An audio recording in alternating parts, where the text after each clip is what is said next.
魔法無礼玉木 I'm going to a tournament soon, and if I'm not going to use Wizard Rod, I'll need something to take it on myself. Unfortunately, my Shark Scale isn't here yet.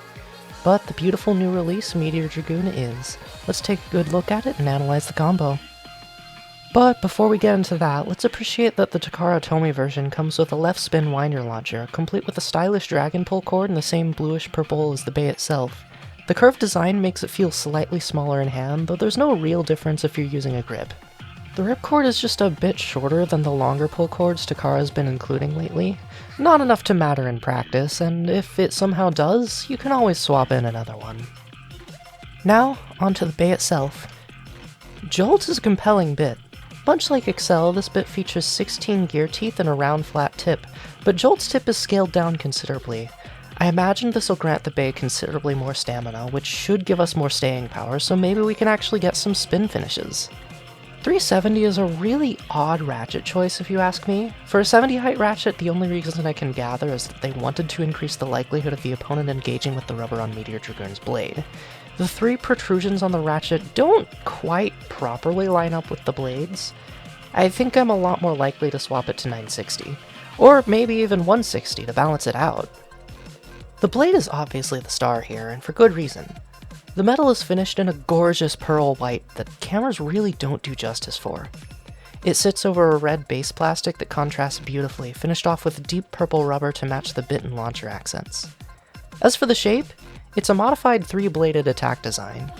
One blade is scaled up significantly, with the one directly behind it slightly less enlarged, creating a noticeably aggressive profile. Because of that heavy contact focus, I am a little concerned about handing opponents too much rotational energy.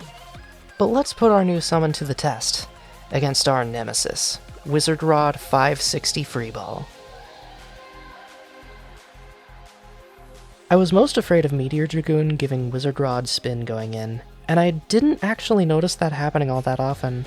Rod just got a lot of spin finishes on Dragoon because it's Rod. I don't have a launcher link, so solo testing like this is a little bit awkward. I think if I was able to more comfortably launch, Dragoon would have been a lot more dangerous.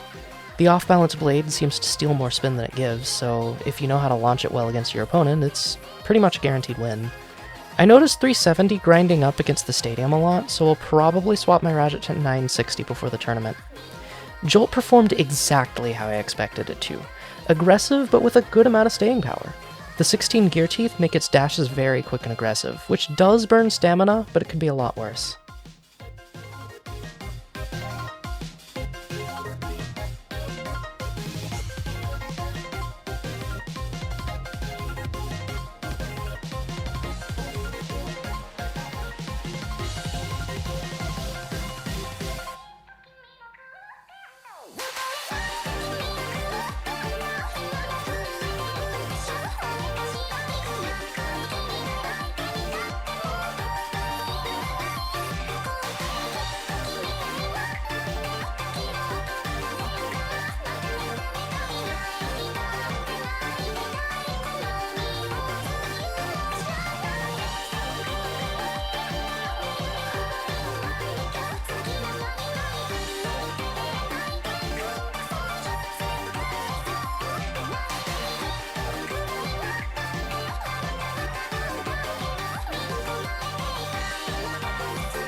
Okay, time out from the voiceover real quick. I thought that was a spin finish, but then I picked up Wizard Rod, and the ratchet didn't come with it. That was a burst. If you're watching this video as it comes out, I'm at a tournament right now, and I'll be covering it in my next video. Let's hope Meteor Dragoon gives me enough magic to counter that evil wizard. Consider leaving a like and subscribing, and don't forget to ring that bell to charge that magic with me.